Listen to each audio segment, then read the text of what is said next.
Goal, nation's leading institute.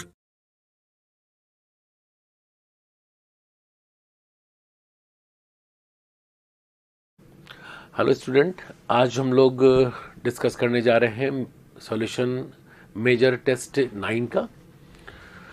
Question number 51 से physics का section शुरू होता है।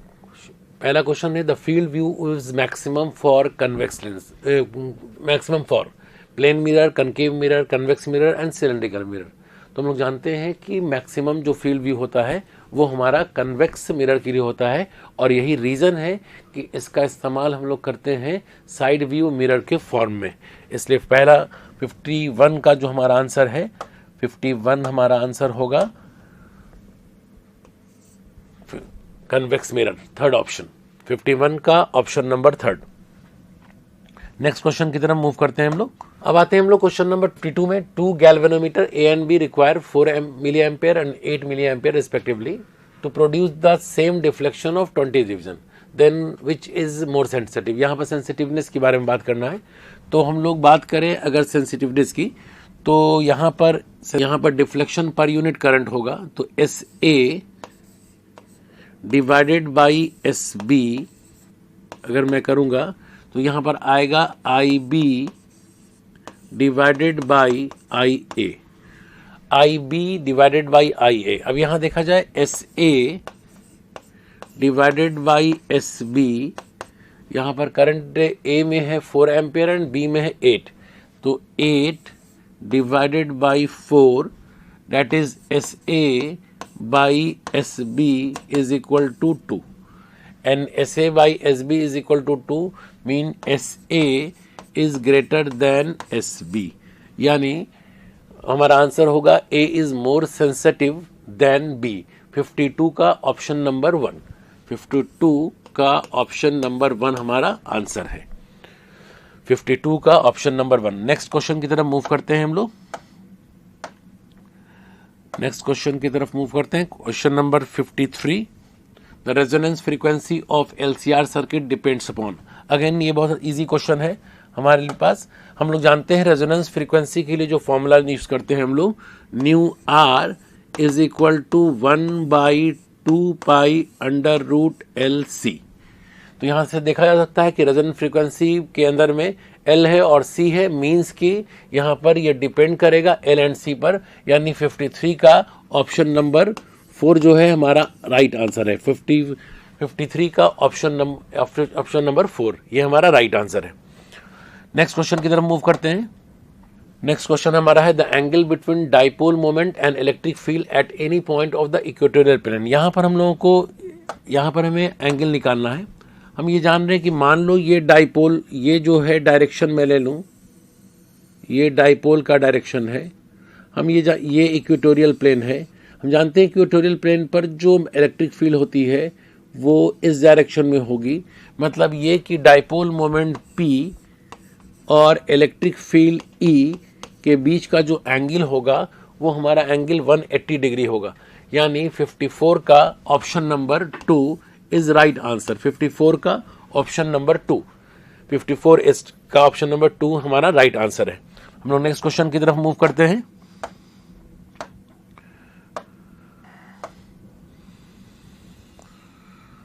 55 at resonance LCR series circuit have minimum current, ये एक असर्शन है और उस रीजन है at resonance in LCR circuit the current and EMF are not in phase with each other. तो हम लोग जानते हैं कि रेजोनेंस के केस में इम्पीडेंस जो होता है वो मिनिमम होगा, करंट मैक्सिमम होगा, जबकि अपने स्टेटमेंट में बोल रहा है कि करंट मिनिमम है, यानी असर्शन जो है वो गलत है। रीजन पे आते हैं at resonance in LCR series circuit the current and EMF are not in phase with each other.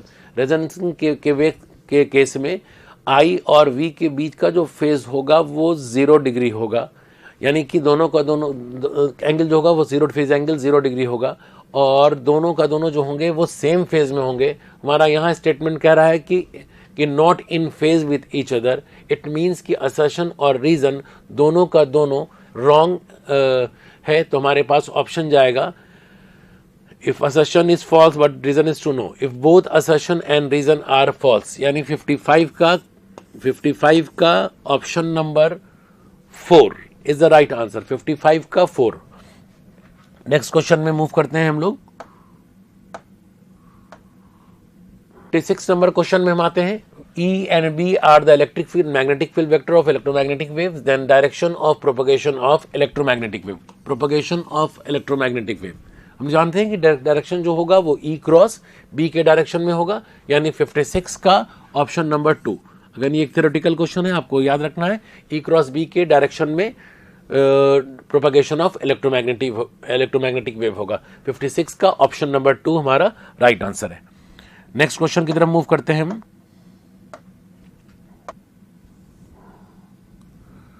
57 में हम आए। Focal length of objective and lens of telescope are respectively 300 and 5 centimetre. Maximum magnifying power of telescope. यहाँ 57 number question में हम magnifying power पे आते हैं। तो मैग्नीफाइंग पावर मैक्सिमम पूछ रहा है, तो हमारा आंसर होगा FO/FE 1 + FE divided by D। अब वैल्यू पुट करना है, कुछ नहीं करना है। FO हमारा फोकल लेंथ ऑफ ऑब्जेक्टिव जो है वो 300 है, तो 300 डिवाइडेड बाई 5 1 + FE हमारा 5 है, और D हमारा least distance of distinct vision होगा जो 25 सेंटीमीटर होगा। तो ये हो जाएगा 60 multiplied by 1.2 that is equal to 72। यानी 57 का जो है ऑप्शन 1 जो है हमारा राइट आंसर है। 57 का 1 ऑप्शन 1 जो है वो राइट आंसर है। 57 का 1। 58 में हम आते हैं। Photo electric emission occurs only when incident light has more than a certain minimum. यहां पर हम लोग जब पढ़ते हैं तो उसमें थ्रेशोल्ड फ्रीक्वेंसी और थ्रेशोल्ड वेवलेंथ पढ़ा होगा आपने। तो फोटो इलेक्ट्रिक इफेक्ट होने के लिए फ्रीक्वेंसी का जो वैल्यू होना चाहिए मिनिमम फ्रीक्वेंसी थ्रेशोल्ड फ्रीक्वेंसी से बड़ा होना होगा। तो यहां पर सर्टेन मिनिमम की जो बात कर रही है वो थ्रेशोल्ड फ्रीक्वेंसी का है, उससे बड़ा होना चाहिए। मींस कि हमारा ऑप्शन जो होगा वो 4th होगा। अगर ये थ्रेशोल्ड वेवलेंथ होता तो यहां पर मिनिमम नहीं, यहां पर photo electric occurs only when the incident light has more than a certain, तो वहां मोर नहीं होता, वो लेस देन होता, और यहां पर मिनिमम की जगह मैक्सिमम होता जब वेवलेंथ के लिए आंसर होता। यहां पर आंसर हमारा अपना फ्रीक्वेंसी के लिए है। तो 58 का ऑप्शन नंबर 4 जो है हमारा राइट आंसर है। हम लोग नेक्स्ट क्वेश्चन की तरफ मूव करते हैं। 59 में हम लोग आ जाए। यहाँ पे 59 में मैच करना है हम लोगों को। डिफरेंट गेट्स के बारे में दिया हुआ है बुलियन एक्सप्रेशन। तो अगर यहां देखें हम लोग तो इस जगह पर ये पहला जो है ये और गेट के लिए है, दूसरा जो है ये एंड है, तीसरा जो है वो A + B बार है, यानी ये हमारा और नॉर के लिए हो गया, और ये हमारा नैंड के लिए है। तो हम लोग अगर मिलाएं तो y = A + B, यानी A जो है वो S के साथ मैच करेगा, A S के साथ मैच करेगा। B जो है एंड है, B में एंड है, वो एंड यहां पर हम लोग को R में दिख रहा है, तो B जो है वो R के साथ मैच करेगा। AS BR हमारे पास आ चुका है, AS एंड BR।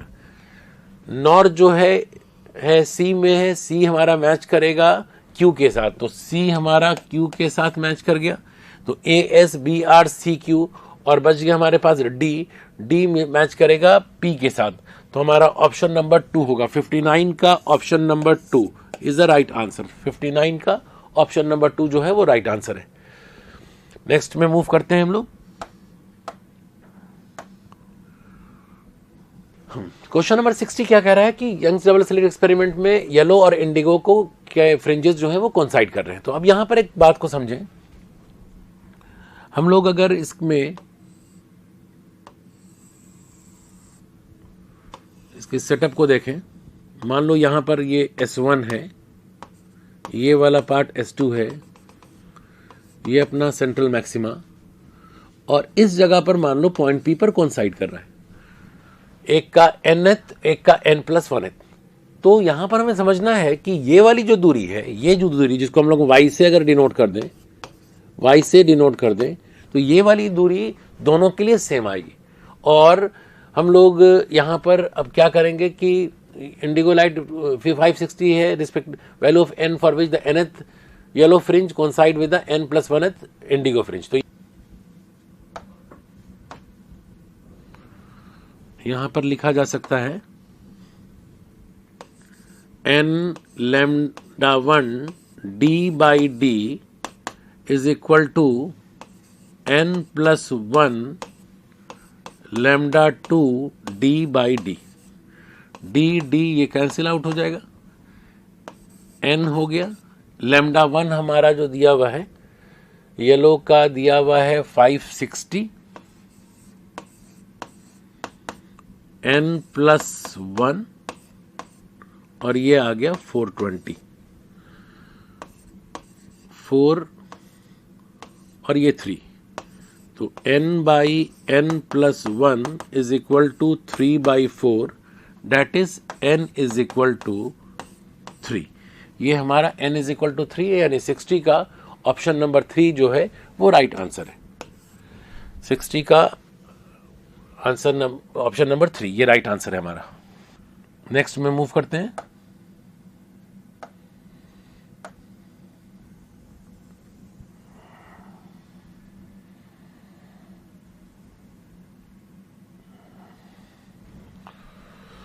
यहाँ पर है सोलेनॉइड हैज लेंथ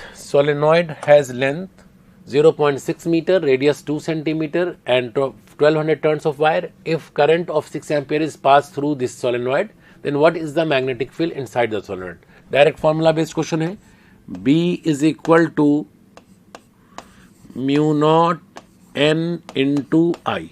यहाँ पर n जो है वो number of turns per unit length है। अब मुझे यहाँ पर μ0, मैं इसको ऐसा भी लिख सकता हूँ, μ0 n total number of turns by L multiplied by I.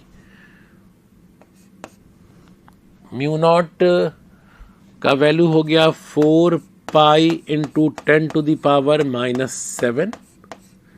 n is number of total number of turns 1200, length is 0.6 metre, 0.6 metre and I is 6 ampere. इन सारे को सॉल्व करके हम निकालेंगे तो हमारा आंसर आएगा B is equal to 1.5 into 10 to the power -2 tesla. 61 का ऑप्शन नंबर 1 जो है वो हमारा आंसर है। 61 का ऑप्शन नंबर 1। यहाँ पर नेक्स्ट में है the graph between voltage and current across a conductor that follows Ohm's law. तो ओम्स लॉ में हम लोग जान रहे हैं V is equal to I R होता है। V is equal to I R होगा, जो Y is equal to M X जैसा होगा, और Y is equal to M X है, मतलब ग्राफ का जो नेचर होगा वो स्ट्रेट लाइन होगा पासिंग फ्रॉम ओरिजिन। 62 का option number 3।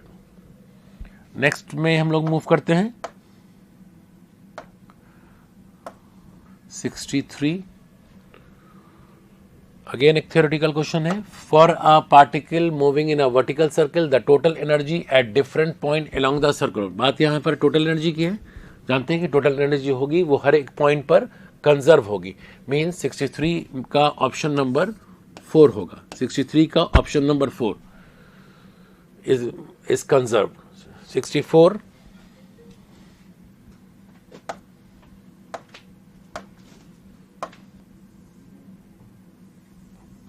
At what temperature is a root mean square velocity of gaseous hydrogen molecules equal to that of oxygen molecule? At 120 degree C or you can say 400 Kelvin. तो हम लोग यहाँ पर अगर लिखेंगे root mean square का value, हम लोग V का फॉर्मूला लिखें VRMS का √3 RT/m, दोनों के लिए बराबर है तो हम लोग सीधे सीधे ऐसा लिख सकते हैं T oxygen by M oxygen is equal to T hydrogen, और यहाँ पर भी M हाइड्रोजन की बात हो रही है। तो at what temperature is the root mean square velocity of gases hydrogen, मुझे TH निकालना है equal to that of molecule. तो यहाँ TO जो हमारा होगा ये 127 डिग्री C है, 273 ऐड करेंगे तो ये आ गया हमारा 400 kelvin divided by 32 is equal to TH और MH हमारा 2 लिखेंगे सॉल्व करके। तो 400 divided by 32 is equal to TH divided by 2। ये 16 बार में कट गया और यहां से ये 25 बार में कट गया तो TH हमारा आ गया 25। ध्यान रहे यूनिट हम लोगों ने केल्विन यूज की है तो हमारा आंसर भी केल्विन में, जबकि यहाँ पर डिग्री C और केल्विन दोनों प्रेजेंट है ऑप्शन में, तो गलती नहीं करना है हमने। TH is equal to 25 kelvin. 64 का ऑप्शन नंबर 2 राइट आंसर है। 64 का ऑप्शन नंबर 2। नेक्स्ट में मूव करते हैं हम लोग। Question number 65, a thin circular ring of mass m and radius r is rotating about its axis with constant angular velocity omega. Two objects each of mass m are attached gently to the, ध्यान रखना है इसमें हम लोग को कि ये जो अटैच किया गया है वो जेंटली किया गया है in the opposite direction ends of the diameter of the ring. The ring now rotates with angular velocity given by. यहाँ पर किसी तरह का कोई एक्सटर्नल टॉर्क नहीं है, इसलिए एंगुलर मोमेंटम जो होगा हमारा वो कंजर्व होगा। और अगर एंगुलर मोमेंटम कंजर्व होगा, यहाँ पर हम लोग देख लें, इसी जगह पर दो मास यहाँ पर, यहाँ एक मास यहाँ और एक मास यहाँ जेंटली रखा गया है। तो शुरुआत में अगर मैं यहाँ से लिखूँ तो ये होगा I1 omega 1 is equal to I2 omega 2 और हमें ओमेगा 2 ही निकालना है। थिन सर्कुलर रिंग है तो सर्कुलर रिंग के लिए मैंने मोमेंट ऑफ इनर्शिया लिख लिया mr²। ओमेगा 1 हमारा ओमेगा दिया हुआ है। I2 हमारा हो जाएगा, ये तो रेडियस r है, I2 हो जाएगा हमारा m प्लस 2m r² और यहाँ हो गया omega 2। Therefore omega 2 is equal to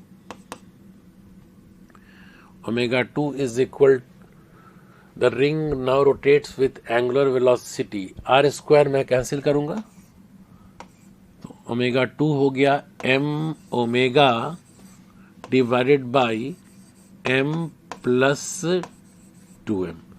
m plus 2m, omega 2 is equal to m omega divided by m plus 2m। 65 का ऑप्शन नंबर 1 जो है वो हमारा राइट आंसर है। 65 का ऑप्शन नंबर 1 हमारा जो है वो राइट आंसर है।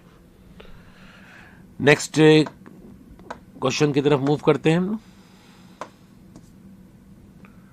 66, the phase of A particle in simple harmonic motion. Phase जब भी किसी की बात होती है तो फेज सिंपल हार्मोनिक मोशन में किसी भी पार्टिकल के डायरेक्शन और पोजीशन को बताता है, यानी both the position and direction of motion of the particle is determined by the phase. तो हमारे पास only the position of the particle first option, only the direction no, both the position and the direction of motion of the particle at time t। यानी 66 का हमारा जो answer होगा वो होगा थर्ड ऑप्शन। 66 का third option is the right answer. 66 का third option. Next की तरफ मूव करते हैं हम लोग। अगेन एक थ्योरेटिकल क्वेश्चन है, लीनियर मोमेंटम इज कंजर्व्ड इन।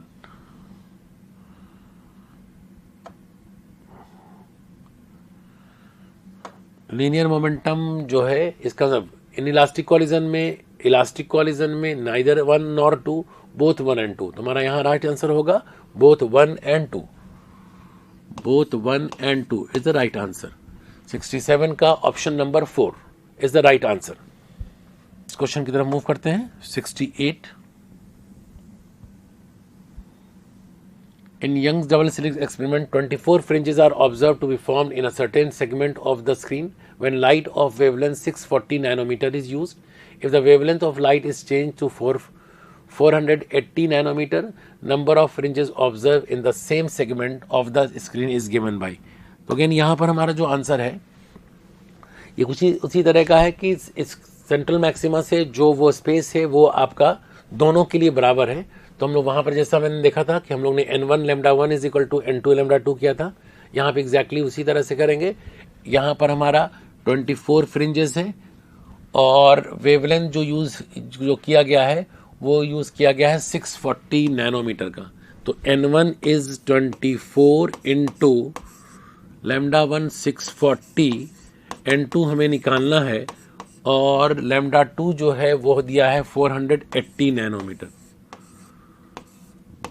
4 से ये 3 से ये 3 8 से, तो N2 हमारा हो जाएगा 8 4 ज़ा 32, 8 4 ज़ा 32, मतलब 68 का ऑप्शन नंबर 4 जो है वो राइट आंसर है। 68 का ऑप्शन नंबर 4,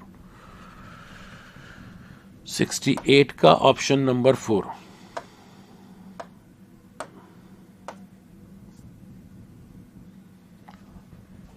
आइए 69 पे आ जाए हम लोग। Through two parallel wires A and B, 20 ampere and 4 ampere of current are passed respectively in opposite direction. If the wire A is infinitely long and the length of the wire B is 5 meter, the force on the conductor B, which is situated at 8 centimeter distance from A. तो यहाँ पर हम लोग इसको देख लें। यहाँ पर क्या है कि दो वायर है, एक वायर आपका इन्फिनिटली लॉन्ग है और दूसरा जो है 5 मीटर का है। दोनों के बीच का सेपरेशन जो है वो है हमारा 8 सेंटीमीटर।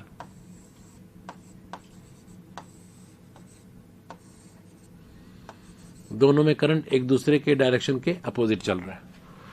फोर्स का फॉर्मूला होता है यहाँ पे F is equal to mu naught by 4 pi 2I1 I2 by R multiplied by L।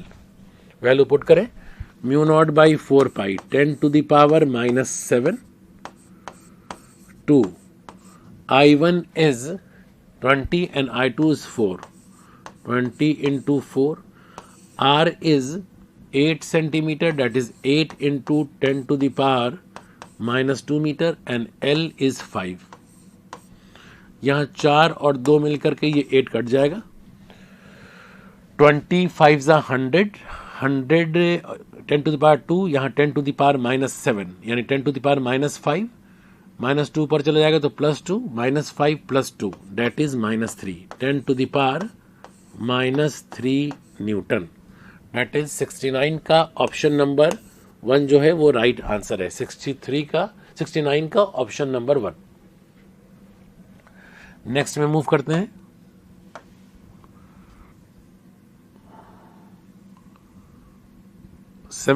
Again एक theoretical question. The beats are the example of. Beats जो है उसके अंदर में दो वेव्स जो कि सेम एम्पलीट्यूड की होती है और सेम डायरेक्शन में जाती है जब वो सुपर इम्पोज करती है, और कंडीशन उसके साथ ये है कि फ्रीक्वेंसी जो होनी चाहिए वो स्लाइटली डिफरेंट होनी चाहिए।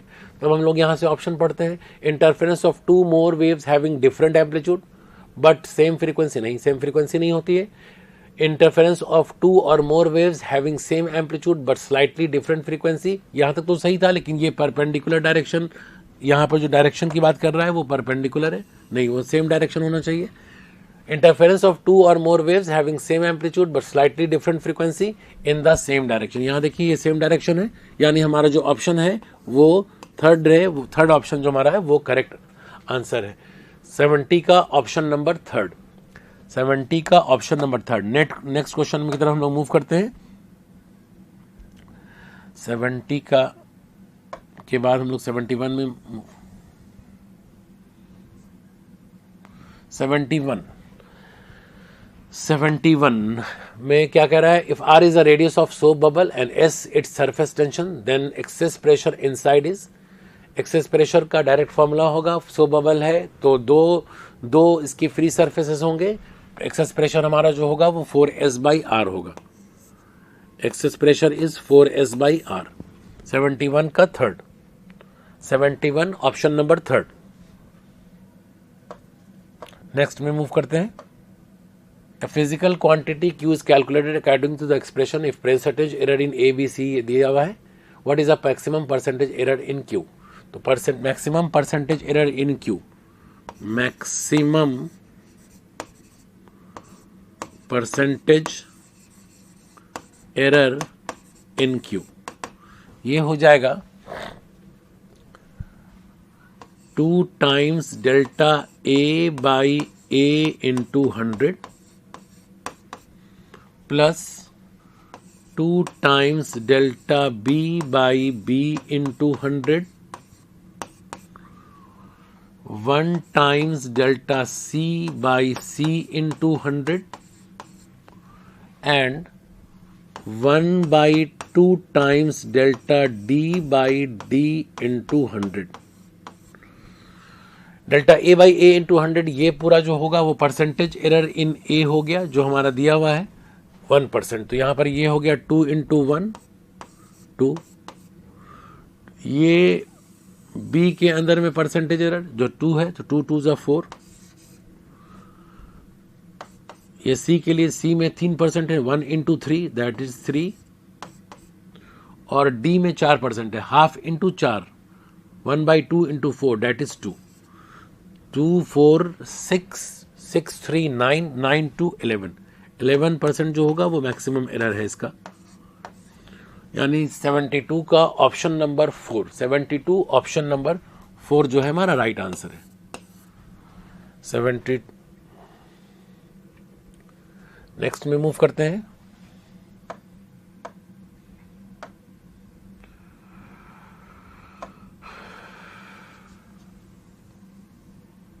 Velocity of sound is affected by medium और टेम्परेचर के लिए तो हम लोग फॉर्मूला जानते हैं, under root gamma R T by M होता है, टेम्परेचर पे होगा, और मीडियम के चेंज करने से भी वेलोसिटी ऑफ साउंड जो होगा वो चेंज करेगा। तो हमारे पास रिलेशन हो गया टेम्परेचर भी और मीडियम भी, दैट इज 73 का बोथ 2 and 3, 73 बोथ 2 and 3, 73 का बोथ 2 and 3।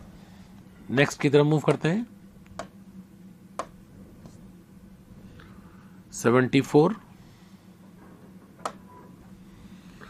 सेंट्रीपिटल फोर्स का फॉर्मूला mv² बाई आर होता है, 74 का option number 2,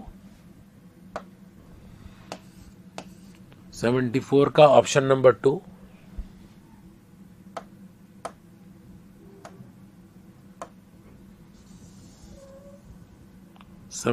Wien's displacement law, expression lambda is equal to होता है बी बाई टी,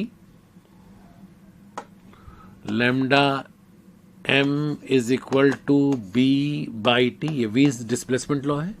यहाँ के एक्सप्रेशन से हम देख लें, lambda m into T is equal to B, lambda m into T is equal to B, यानी हमारा फर्स्ट ऑप्शन जो है वो 75 का 1 जो है हमारा वो राइट आंसर है, 75 का 1।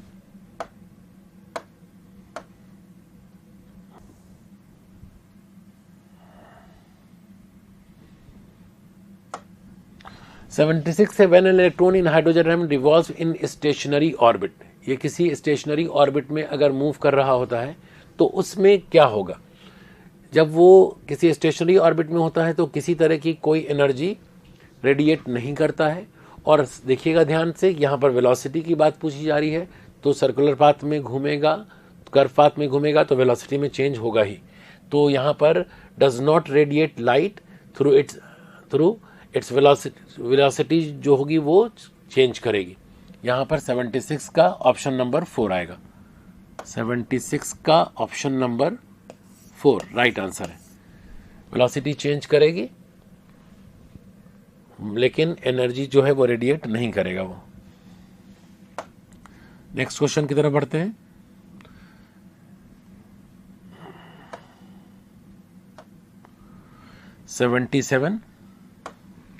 A galvanometer of resistance 40 ohm gives a full scale deflection for current of 2 into 10 to the power minus 3 ampere. Resistance that should be connected in series with galvanometer to read 4 volt. यहाँ पर हम लोग ध्यान से देखें, ये हमारे पास galvanometer है और मैंने यहाँ पर एक रेजिस्टेंस जोड़ दिया है R। ये पूरा मिलकर के एक वोल्ट मीटर बना जो रीड कर रहा है 4 वोल्ट। ये रीड कर रहा है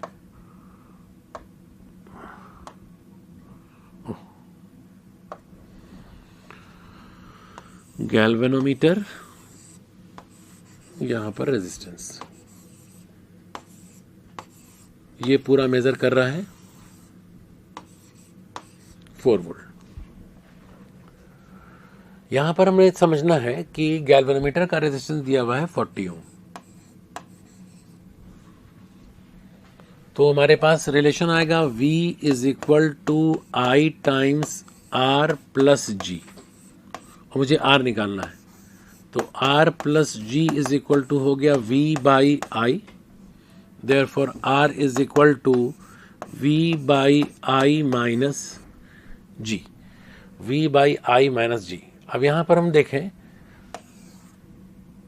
V हमारा है 4, I है 2 into 10 to the power minus 3, और G हमारे पास दिया हुआ है 40।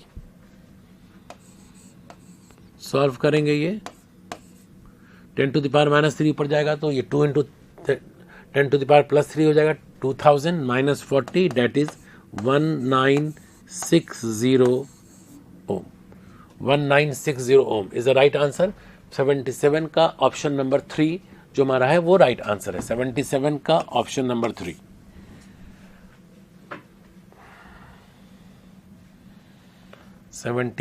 का 3 हो गया। नेक्स्ट क्वेश्चन की तरफ मूव करें हम लोग।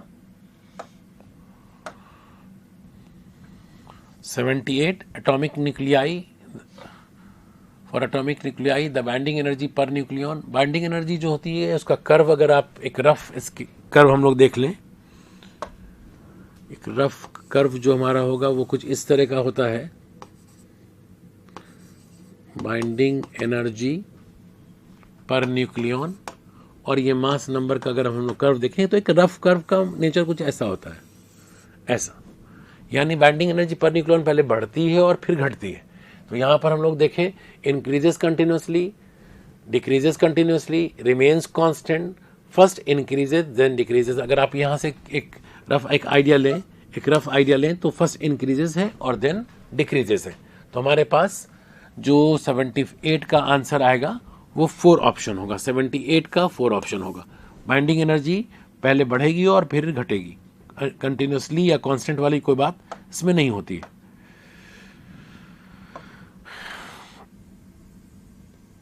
लेंज लॉ जो है वो कंजर्वेशन ऑफ एनर्जी पर बेस्ड है। Lenz law is based on conservation of energy, consequence of conservation of energy है। मीन्स 79 का option number 2। 79 option number 2। Next में मूव करते हैं।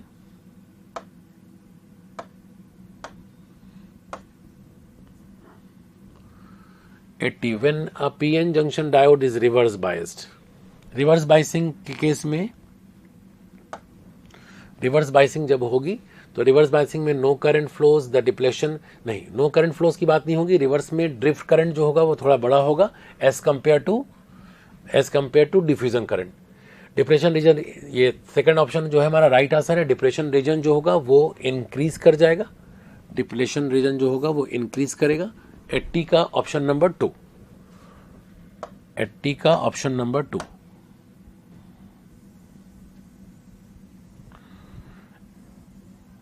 81 में आ जाए हम लोग।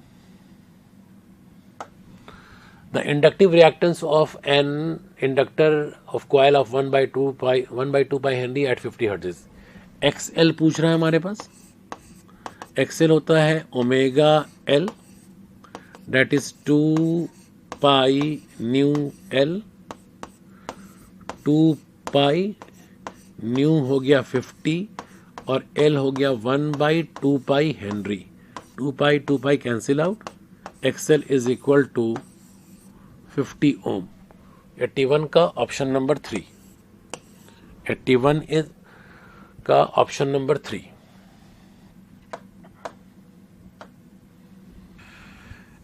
Magnetic susceptibility is negative force. ये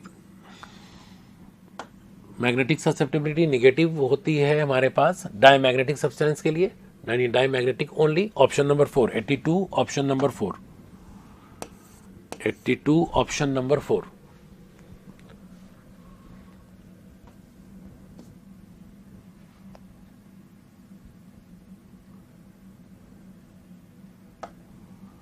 इन विच of the following devices the eddy current effect is not used? Induction furnace में होता है, मैग्नेटिक ब्रेक में भी होता है, इलेक्ट्रिक हीटर में जो है वो जो करंट जूल्स हीटिंग जिस पर बेस्ड है वो इसमें नहीं होता है। तो 83 जो है हमारा 83 का ऑप्शन नंबर 3 आएगा, इलेक्ट्रिक हीटर। बाकी सब में एडी करंट का यूज होता है।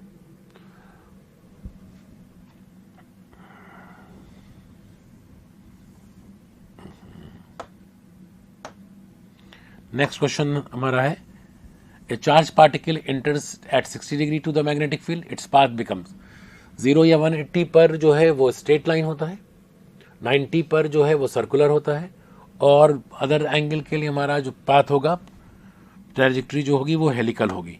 तो यहाँ पर एंगल 60 डिग्री है, तो हमारा आंसर जो होगा हेलिकल। 84 का ऑप्शन नंबर 2, 84 ऑप्शन नंबर 2। 85 में 3 projectile A, B, C are projected at an angle 30, 45 and 60. If RA, RB and RC are ranges of A, B and C respectively, then velocity of projection is same for A, B and C. अब यहाँ पर हम लोगों को range के बारे में बताना है। तो हम लोग एक बात तो क्लियर जानते हैं कि रेंज मैक्सिमम 45 डिग्री पर होता है। इट मीन्स कि RB तो हमारा मैक्सिमम हो गया, RB हमारा मैक्सिमम हो गया। अब RA और RC देखते हैं। RB हमारा मैक्सिमम हो गया, RB इज मैक्सिमम, मैक्सिमम हो गया। अब हमें देखना है RA और RC को। RA को हम देख लें अगर, तो ये होगा u square sine 2 theta. Sine 2 theta means sine 2 into 30, that is sine 60 degree divided by g, and RC is equal to u square sine 2 theta means sine 120, sine 120 divided by g. इसे हम लिख सकते हैं u square sine 180 minus 60 divided by g, and sine 180 minus theta is equal to sine theta, that is u square sign 60 by G. RC और RB दोनों equal, RC and RA जो है वो इक्वल हो गया, RC और RA जो है वो इक्वल हो गया, और RB सबसे बड़ा है। यानी हम देखें तो अपने पास जो ऑप्शन दिख रहा है वो है option number 1। RB is RA and RC equal है, और RB जो है वो इन सबसे बड़ा है। 85 का ऑप्शन नंबर 1, 85 का ऑप्शन नंबर 1 ये हमारा राइट आंसर है, 85 का 1। नेक्स्ट क्वेश्चन में मूव करते हैं।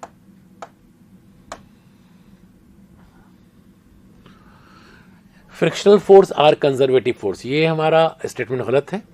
नॉन कंजर्वेटिव फोर्स होता है। And potential energy can be associated with frictional forces, नहीं, पोटेंशियल एनर्जी जो है वो कंजर्वेटिव फोर्स के साथ एसोसिएट होती है। यानी स्टेटमेंट 1 और 2 दोनों का दोनों फॉल्स है।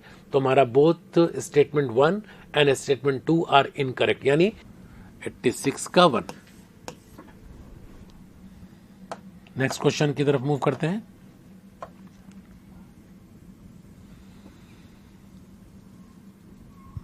इक्वेशन ऑफ ट्रांसफर से आपके पास दिया हुआ है, y is equal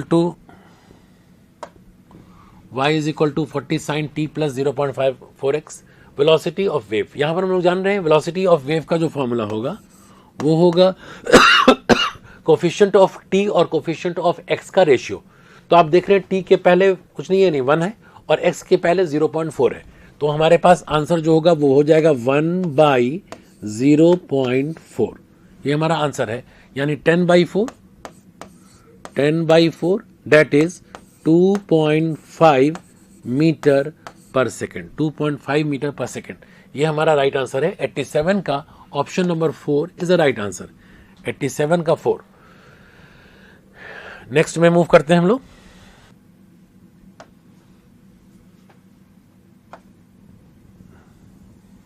Pressure exerted at any point in enclosed fluid is transmitted equally in all direction. इस लॉ को हम लोग बोलते हैं पास्कल लॉ। यानी 88 का हमारा ऑप्शन नंबर 4 जो है वो राइट आंसर है। 88 का option number 4 is the right answer. Next में मूव करते हैं।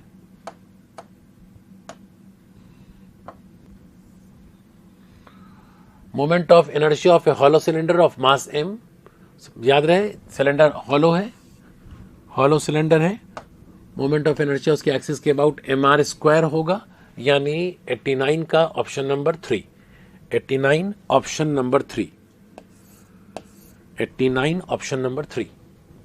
नेक्स्ट में मूव करते हैं।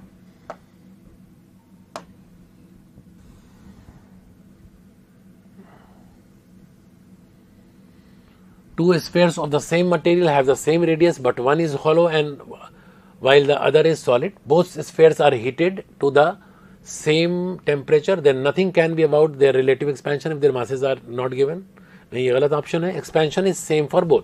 यहाँ पर हम लोग जानते हैं कि जब कभी भी एक्सपेंशन की बात होती है तो एक्सपेंशन एग्जैक्टली उसी तरह से होता है जैसे कि फोटोग्राफ को इनलार्जमेंट हम करते हैं, इनलार्जमेंट ऑफ ए फोटोग्राफ। तो अब यहाँ पर अंदर में वहाँ पे मास है नहीं है, इससे हम लोगों को कोई मतलब नहीं है। एक्सपेंशन जो होगा वो दोनों में जगह सेम होगा। तो expansion is same for both, expansion is same for both, मतलब 90 का जो है वो ऑप्शन नंबर 2 होगा, 90 का ऑप्शन नंबर 2। नेक्स्ट क्वेश्चन की तरफ मूव कर रहे हैं। यहाँ पर स्पीड यूनिफॉर्म है। Body is rotated on 91 question में, body is rotated on circular path with uniform speed. Uniform speed है, काइनेटिक एनर्जी में कोई चेंज नहीं आ रहा है। वर्क डन क्या होगा? 0 होगा। The work done by centripetal force is 0। 91 का ऑप्शन नंबर 1, 91 ऑप्शन नंबर 1।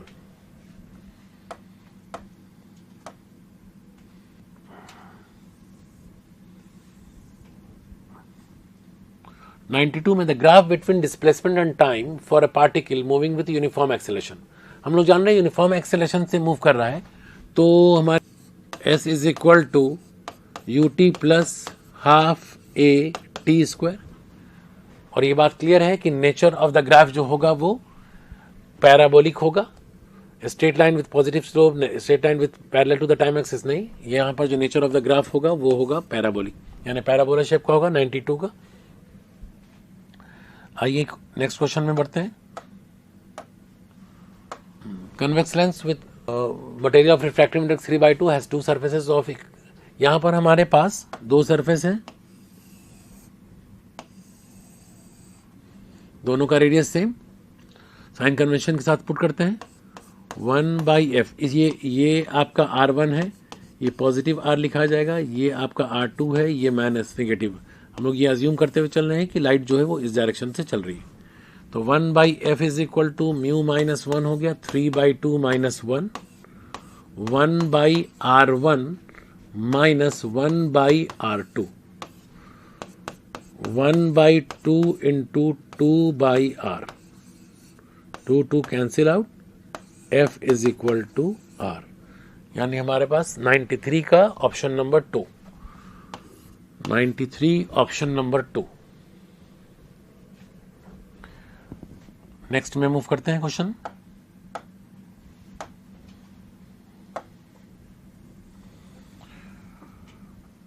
(94) में capacitor of capacitance 2 farad is charge to 4 volt, the energy stored in it. Direct formula question है हमारे पास। ये एनर्जी इसकी हो जाएगी half CV square, half C हमारा 2 है और V square means 4 into 4।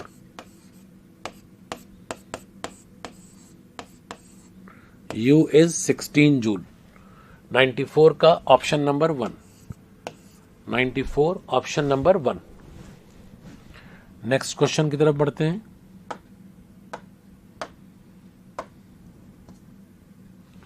(95) A thermodynamic process system is taken through the cycle ABCD as shown in the figure. Heat absorbed by the gas during the process जो है वो, ये जो process है वो आपका साइक्लिक प्रोसेस है। हम जान रहे हैं डेल्टा क्यू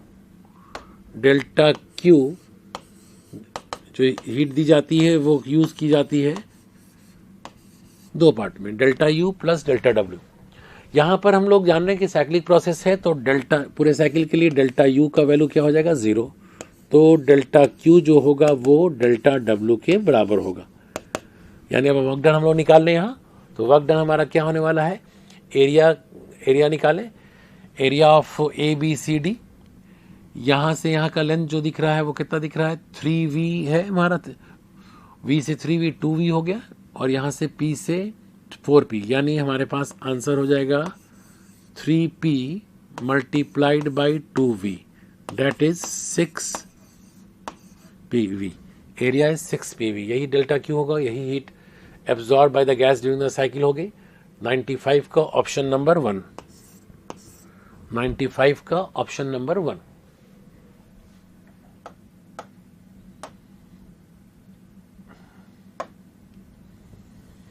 नेक्स्ट क्वेश्चन की तरफ मूव करते हैं हम लोग। If an electron and proton have the same de Broglie wavelength, then the kinetic energy of the electron is, हम लोग इस बात को क्लियर जान रहे हैं कि लैम्डा का फॉर्मूला होगा h/p। अगर इलेक्ट्रॉन और प्रोटॉन दोनों का de Broglie वेवलेंथ सेम है, इसका मतलब कि दोनों का मैग्नीट्यूड ऑफ मोमेंटम जो होगा, प्रोटॉन का हो और इलेक्ट्रॉन का हो, दोनों बराबर होगा। और for same momentum kinetic energy का फॉर्मूला हो, हम लोग जानते हैं p²/2m। For same momentum kinetic energy मास के इनवर्सली प्रोपोर्शनल होगी, तो जिसका मास कम उसकी काइनेटिक एनर्जी ज़्यादा। तो then kinetic energy of electron is more than that of proton, ke जो होगा वो kp से बड़ा होगा। ke is greater than kp, more than that of proton। 96 का ऑप्शन नंबर 1। नेक्स्ट में मूव करते हैं हम लोग। 97, acceleration of a charge particle of charge q and mass m moving in a uniform electric field of strength E is, force जो लगेगा वो लगेगा QE, एक्सेलरेशन होगा force by m, that is QE divided by m, यानी 97 का option number 3, 97 option number 3 is the right answer.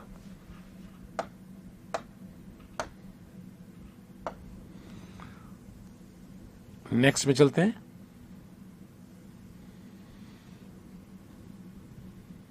Next 98 number में, which of the following is the correct Kirchhoff's loop rule. Loop rule कहता है कि algebraic sum of all the potential difference in a close loop is 0। तो option 1 है algebraic sum of the current meeting at, no. Algebraic sum of the current across all the resistor in the circuit is 0, no. Algebraic sum of potential drop across all the resistor, यहाँ पर all resistor है। And fourth में the algebraic sum of potential drop across all resistors plus those across source in a circuit is 0। तो हम लोग का option जो होगा वो फोर्थ जो होगा वो राइट आंसर होगा। 98 का fourth option is the right answer. Next चलते हैं हम लोग 99 में। The value of gravitational acceleration g at a height above the earth surface is g/16, then. तो हम लोग यहां देख लें, g'/g इज इक्वल टू होता है r/r प्लस h का होल स्क्वायर। g' हमारा g/16 है, is equal to r/r plus h का होल स्क्वायर। g और g cancel out, r/r plus h is equal to 1/4, 4r is equal to r plus h, therefore h is equal to 4r minus r, that is 3r। ये हमारा right answer है। 99 का option number 1, 99 का option number 1 is the right answer.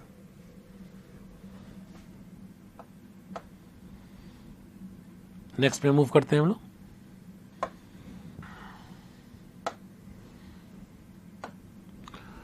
Last question है, an register of equal resistance R each are connected in parallel, the effective resistance of the combination. हम लोग जान रहे हैं 1/r इफेक्टिव होगा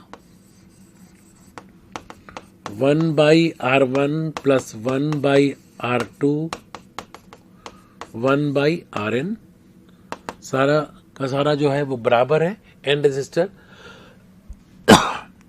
तो यहां पर हम लिख देंगे 1/r plus 1/r 1/r n/r, therefore r effective is equal to r/n। Option number 2 is the right answer. 100 का ऑप्शन नंबर 2। तो ये हमारा लास्ट क्वेश्चन था इस मेजर टेस्ट 9 का। Thank you.